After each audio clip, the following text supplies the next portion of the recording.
अर्जिता मिश्रा और आप देख रहे हैं सी न्यूज भारत। सी न्यूज पर वक्त है न्यूज बुलेटिन का। इस न्यूज बुलेटिन में हम जानेंगे कि क्यों किसानों और कपास जीनों के मालिकों के बीच हुआ विवाद, कहां ट्रैक्टर से ठोकर लगने से बच्चे की हुई मौत और कहां युवाओं के चहेते समाज सेवी ने दुर्घटना ग्रसित युवकों की बचाई जान। इन सभी खबरों के बारे में जानेंगे विस्तार से इस न्यूज बुलेटिन में।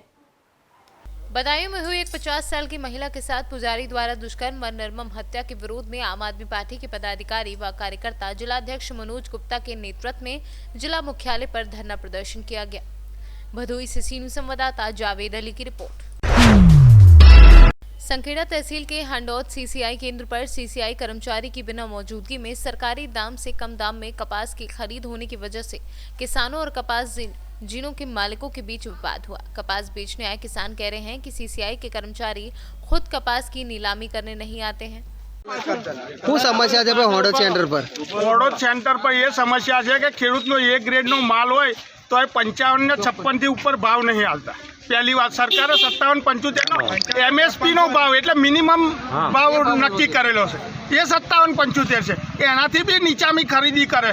કોઈ માણસનો કોયલો હોય તો કે માલ લેવાનો નહીં તો કઈ ખેડૂત જાય વેચવા? સીસીઆઈના સાહેબ આવતા નહીં ભાવ પાડવા, જાતે જીનોના શેઠ જ ભાવ લખે છે।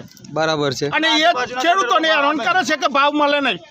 અને 56 ની ઉપર એ ગ્રેડનો માલ, મારો પોતાનું ટ્રેક્ટર એ ગ્રેડનો માલ પહેલી વીણીનું, એનો બી ભાવ 56 ની ઉપર આ સરકાર આલતી નહીં। અને આ સીસીઆઈના સાહેબ અહીં જોવા આવા ખેડૂતોની હાલાકી પડે છે એ પણ જોવા તૈયાર નહીં। એટલે મતલબ એક જ થયો કે ખેડૂતોને હેરાન જ કરવાના। મતલબ એક જ વસ્તુ છે હોડો સેન્ટર પર કે સીસીઆઈના સાહેબની જ મનમાની છે અહીંયા। તમે બાદરપુર તપાસ કરેલી છે? બાદરપુર તપાસ કરી અમે કાલનો ભાવ 57-75 બાદરપુરનો જીનનો પડેલો છે અહીંયા। જ્યારે 3 દિવસથી હાડોદ જીનમાં કોઈ પણ ખેડૂતને 57-75 નો ભાવ પડેલો નથી, તો હું કોઈ પણ ખેડૂત હાડોદ જીનમાં એ ગ્રેડનો માલ જ લઈને નહીં આવ્યો। બધા સી ગ્રેડના બી ગ્રેડના જ આવે છે। ખેડૂતને શું કરવું આના માટે? સરકાર પણ કોઈ ખેડૂતોની વાત સાંભળવા તૈયાર નહીં। બસ આપણે હવે દિલ્હી જેવું જ આંદોલનની જરૂર છે ગુજરાતમાં। તમારું નામ? મારું નામ ત્રિવેદી રોહિત કુમાર कांतिलाल, હું ભિલોડિયા ગામનો રહેવાસી हूँ। गुजरात से सी न्यूज संवाददाता दीपक पारिया के साथ दिलीप तड़वी की रिपोर्ट। झांसी के कमिश्नर सुभाष चंद्र शर्मा ने टहरोली किला की गौशाला का औचक निरीक्षण किया। जब कमिश्नर गौशाला पहुंचे तो वहां ताला लगा हुआ था। गौशाला की देखरेख के लिए वहां कोई मौजूद नहीं था। मंडलायुक्त ने इस पर कड़ी नाराजगी व्यक्त की है। थोड़े इंतजार के बाद गौशाला का ताला खुलवाया गया। उन्होंने बताया कि गायें यहाँ वहां घूम रही हैं। उनके खाने के लिए भूसा डाला हुआ नहीं था। उनके द्वारा ग्राम पंचायत सचिव से पूछा गया तो उन्होंने बताया कि अभी घंटे भर पहले ही भूसा डाला गया था। इसका परीक्षण करने के लिए उन्होंने अपने सामने गायों को भूसा डालने को कहा और जैसे ही गायों को भूसा डाला गया सभी गायें भूसे पर टूट पड़ी। मंडलायुक्त ने कहा कि सूखा भूसा गायों को क्यों डाला जा रहा है, उनके लिए चोकर आदि क्यों नहीं है। इस बात पर ग्राम पंचायत सचिव ने पैसा ना होने की बात कही। मंडलायुक्त के हर प्रश्न पर ग्राम पंचायत सचिव बंगले झोंकते नजर आए। सचिव द्वारा हर प्रश्न पर बहाने बनाने को लेकर कमिश्नर ने जमकर फटकार लगाई। कितनी गायों का? देखिए, मुझे लगभग 75 गायों की सूचना इन्होंने दी है कि इस गौशाला में इतनी गायें हैं। इतनी तो हैं मौजूद यहाँ पर, ज़्यादा भी हो सकती हैं, लेकिन इन गायों का ईयर टैगिंग सभी का नहीं है। कई गायें ऐसी मिली हैं मुझे 15-20 जिसके कान में टैग नहीं लगा है। ये पशुपालन विभाग की लापरवाही है। ये भी बताया गया है कि यहाँ पर चारे का पैसा ख़त्म हो गया है, भूसे का, तो वो भी आना चाहिए। एंड ताला लगा हुआ मिला था, गौशाला के मेन गेट पर ताला पड़ा हुआ है। इसका मतलब है कि कोई भी अटेंडेंट है, केयर टेकर है, वो ताला मार के भाग जाता है। लापरवाही नज़र आई है यहाँ। चूनी चोकर नहीं मिल रहा है। व्यवस्थाएं बनाई गई हैं। मनरेगा से यहाँ शेड भी बना दिया गया है। ठंड से बचाव के लिए तिरपाल वगैरह का भी इंतजाम किया हुआ है। पानी भी है पर्याप्त मात्रा में, लेकिन देखभाल की कुछ कमी है, उसमें सुधार की आवश्यकता है। सर, गौशाला में इतनी खामियों के बाद में किसी पे कार्रवाई की गई क्या? तुरंत हम ये कह सकते हैं कि पहले तो ये कमियों को दूर करें। अब मेरा निरीक्षण नोट आएगा, उसमें कुछ न कुछ जरूर मैं आदेश दूंगा। कार्रवाई होनी चाहिए ऐसे लापरवाह कर्मचारियों के प्रति, उनकी और आगे दिक्कत करेंगे अगर इनको नहीं। झांसी से सी न्यूज संवाददाता धीरेन्द्र सोनी की रिपोर्ट। सोनबरसा राज सहरसा बसनई थाना क्षेत्र अंतर्गत मंगला बाजार स्थित मिट्टी से लदे ट्रैक्टर ने एक युवक को कुचल दिया, जिससे उसकी मौके पर ही मौत हो गई। वहीं सूचना मिलने के बाद बसनई पुलिस से घटनास्थल पर पहुंचकर शव को कब्जे में लेकर पोस्टमार्टम हेतु भेज जांच में जुट गई है। सहरसा से सीनियर संवाददाता मनोज कुमार की रिपोर्ट। मामला है मेहर के हरनामपुर मेहर बरही मार्ग का, जहां ग्राम सोनवारी निवासी दो युवक मोटरसाइकिल पर सवार सतना से मेहर सोनवारी अपने घर की ओर जा रहे थे। इतने में दूसरा मोटरसाइकिल सवार युवक आया और दोनों में भिड़ंत हो गई। तभी मेहर क्षेत्र के नामी युवा समाज सेवी मंटू पंडित उमाकांत उपाध्याय आनंद फानंद ने तिरुपति बालाजी टोल प्लाजा में खड़ी कबाड़ एम्बुलेंस की सेवा लेनी चाहिए, लेकिन कोई ड्राइवर नहीं था। तभी मंटू स्वयं ड्राइवरी कर घायल युवकों को मेहर सिविल हॉस्पिटल पहुंचाया, लेकिन हालत गंभीर होने के कारण जिला अस्पताल रेफर कर दिया। इतने में फिर नई समस्या हुई कि मेहर सिविल अस्पताल में आए दिन एम्बुलेंस की कमी दिखती है। हाल ही में एमपी बिरला द्वारा अस्पताल को भेंट की गई एम्बुलेंस पर ना तो पेट्रोल रहता है और ना ही कोई ड्राइवर। ऐसे में आए दिन समस्या देखने को मिलती है, लेकिन स्थानीय नेता व प्रशासन जनता को मूर्ख बना रहे हैं। क्या हादसा हुआ है आज? अभी हाल ही में 10-15 मिनट पहले दो मोटरसाइकिल आपस में टकरा गई। दोनों को Satna Maihar hospital civil hospital से मैहर सतना रिफर कर दिया गया है। अच्छा अच्छा। ये दोनों व्यक्ति ग्राम सोनवारी के हैं। गुलशेर मोहम्मद के लड़के और सुरेश बुनकर के लड़के हैं। अच्छा, तो काफ़ी गंभीर समस्या है? काफ़ी गंभीर चोट है। गुलशेर के लड़के की ऑक्सीजन लगी हुई है, नाक कान कट गया पूरा, भूल गया है। तो ये जैसे ये टोल प्लाजा की एम्बुलेंस है? हाँ, ये टोल प्लाजा की एम्बुलेंस है। तो इसके आप ड्राइवर हैं? ड्राइवर नहीं हो गया, बैठा रहा। हाँ। कोई था नहीं ड्राइवर। हाँ। तो मेरे को लेके जाना पड़ा इमरजेंसी। तो क्या आप अपने ऊपर के अधिकारी को ये जानकारी है कि आप एम्बुलेंस चला रहे हैं?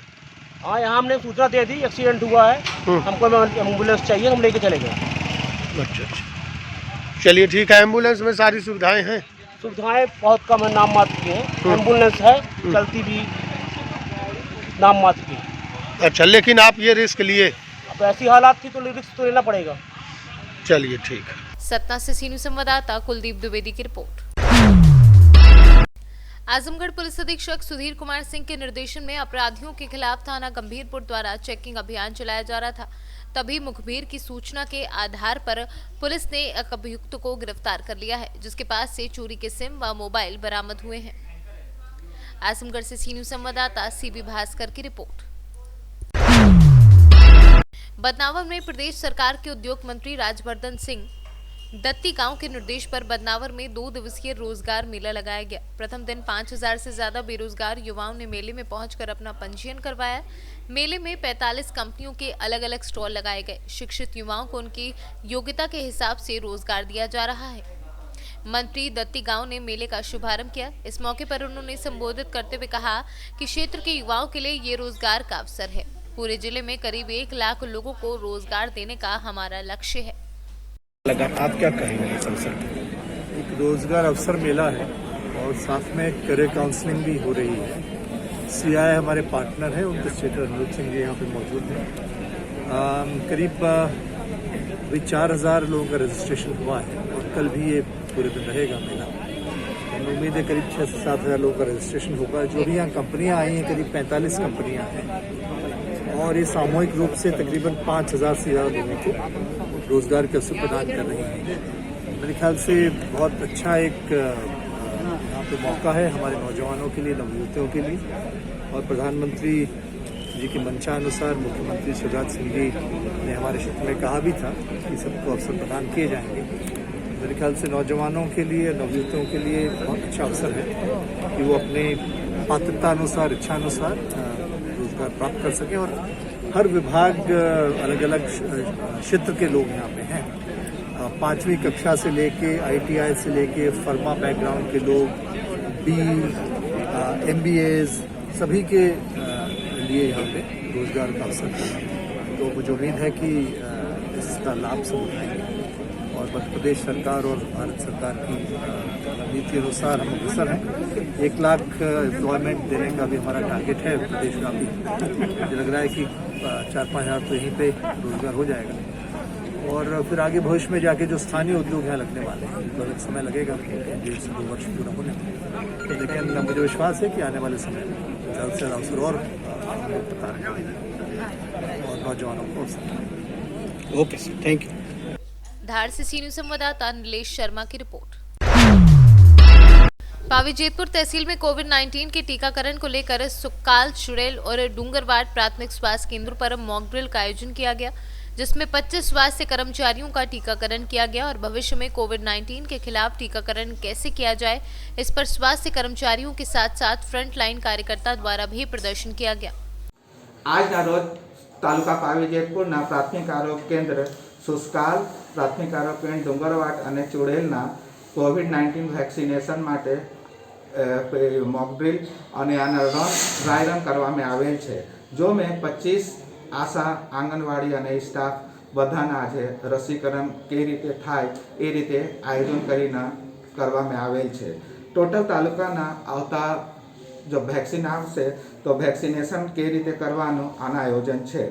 जो मैं आपनो टोटल तालुकाना 891 हेल्थ वर्कर, जो मैं आशा, FHW, प्राइवेट डॉक्टर अने मेडिकल ऑफिसर मळीने 891 है। ICDS ना 161 स्टाफ है, जो मैं ICDS सुपरवाइजर अने आना प्रथम तबक्का में रसीकरण आपवामां आवशे। 50 साल से ऊपरना 37,711 અને 50 साल से नीचेना 396 मानसना सेकेंड फेज में रसीकरण तालुका लेवल में करवामां आवशे।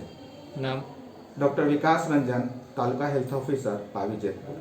गुजरात से सी न्यूज संवाददाता विनेश राठवा की रिपोर्ट। इस न्यूज बुलेटिन में फिलहाल इतना ही। देश दुनिया की बाकी तमाम बड़ी खबरों के लिए बने रहिए सी न्यूज भारत के साथ। हर खबर आपके साथ, आपके हाथ।